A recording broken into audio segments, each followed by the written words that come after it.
नमस्कार सगळ्यांना, श्री स्वामी समर्थ. कसे आहात तुम्ही सगळे? मी तर ठीक आहे आणि तुम्ही सुद्धा ठीक असाल अशी मी अपेक्षा करते. तर बघा मागे काय सुरू आहे, तर पाणी सुरू आहे, मागे शेतामध्ये पाणी देणं सुरू आहे बघा. तर आजचा व्हिडिओ कसा आहे बघा. आज शेतातील चुलीवरचं जेवण दाखवणारच आहे तुम्हाला. हा निरमा आणि 5 घेतलेला गंज बघा मी चुलीवर चढवला आहे. आणि हे बघा आता इथे पाणी टाकून घेते.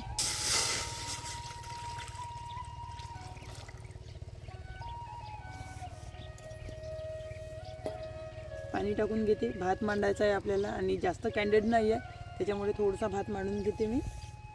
तांदूळ,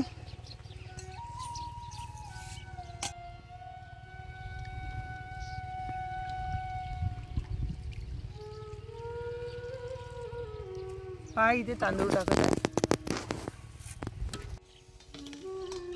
कणकीमध्ये मीठ टाकून घेते.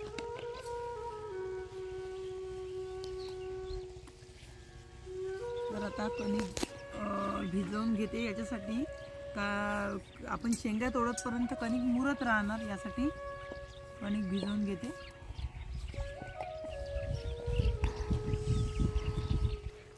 हे बघा मंडळी, आता शेंगा तोडत आहे मी आणि शेंगा पूर्णपणे अशा जठरल्या नाही आहे.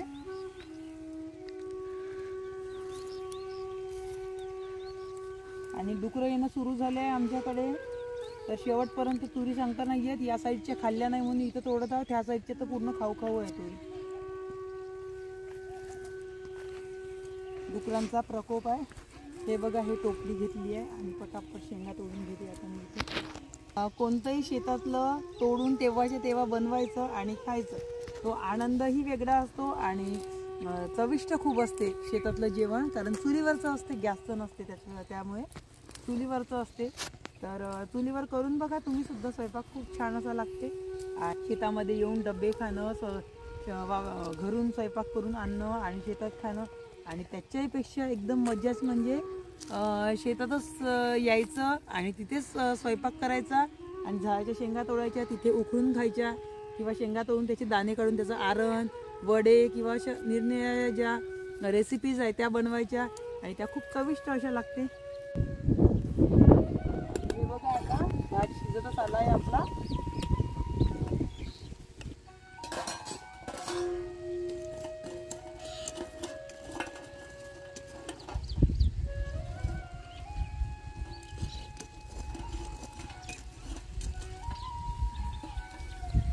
आणि आता या निव्यावर हा भात शिजवायला ठेवून देतो.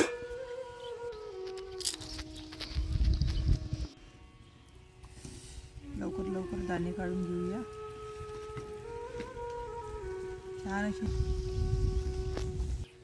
आणि आता शेंगाचे दाणे काढून घेतले आहे मी, मग अशी व्हिडिओमध्ये तुम्ही बघितलेच होते. आणि आता त्याच दाण्याचं इथे आरण करायचं आहे, तुरीच्या दाण्याचं. तुरीच्या शेंगा तोडल्या आणि ताज्या ताज्या काढून घेतल्या आणि त्याच दाण्याचं आता आरण करायचं आहे. खूप बघा आता गंज मस्त गरम आलेला आहे. छान अशी आपली फोडणी तयार होणार आहे.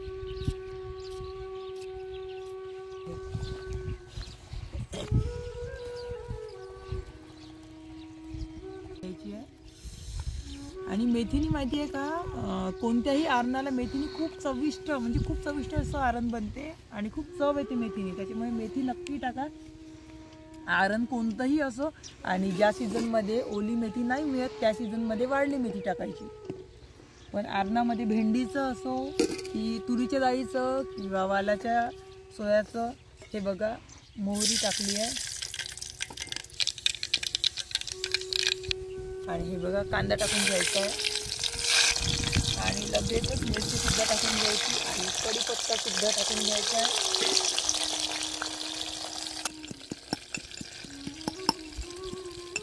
आणि हे बघा आता कांदा शिजतच आलेला आहे.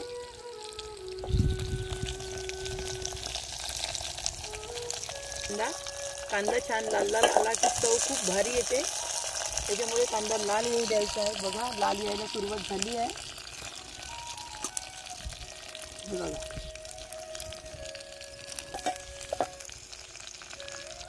आणि हे बघा कांदा लाल येईपर्यंत तिखट मीठ करून घ्यायचं आहे आपल्याला.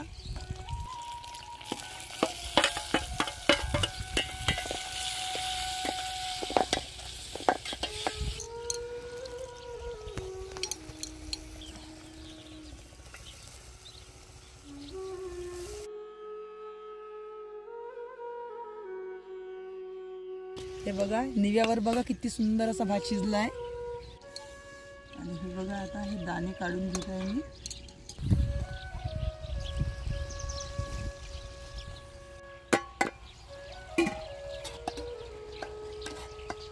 बघा किती सुंदर अशी दिसत आहे.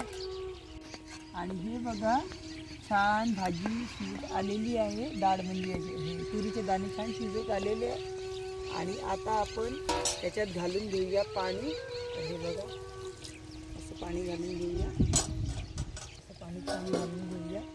आणि आता त्या पाण्याला चांगली उकळी येऊ द्यायची आहे आपल्याला. हे बघा आपलं बेसन आणलं आहे घरून. आणि तांदळाचं पीठसुद्धा लावतात कोणी कोणी ज्वारीचं पीठसुद्धा लावतात. पण आमच्याकडे नव्हतं, ज्वारीचं पीठ संपलं, त्याच्यामुळे मी बेसनच आणलं सोबत. असं याच्या गुठल्या पडतात, या गुठल्या मोडून घ्यायच्या आहे.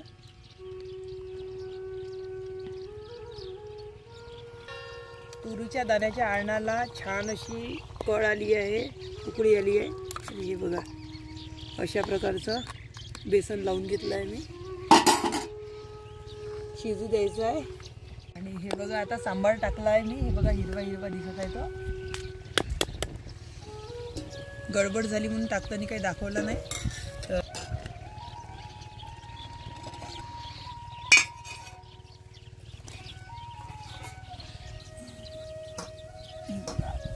आधी गरम आली आहे. आता दुसरी करू आपण.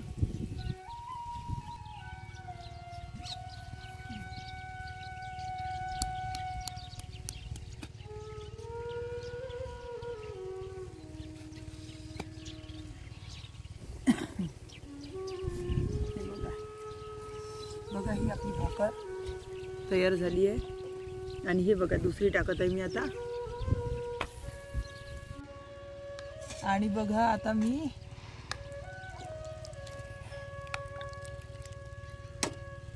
आणि म्हणजे स्मेल वरून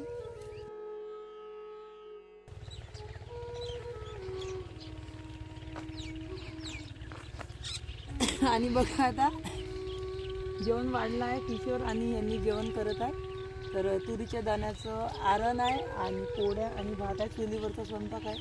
खूप छान असा केला आहे स्वयंपाक पण करत आहे. आणि खूप छान झाला आहे असं म्हणत आहे आरण. चला आता. तर चला मंडळी, त्यांचं जेवण आता झालेलं आहे. आता मी सुद्धा आता जेवण करणार आहे. आणि आजचा ब्लॉग कसा वाटला तरी कमेंटमध्ये नक्की सांगा. आणि चॅनलला लाईक शेअर सबस्क्राईब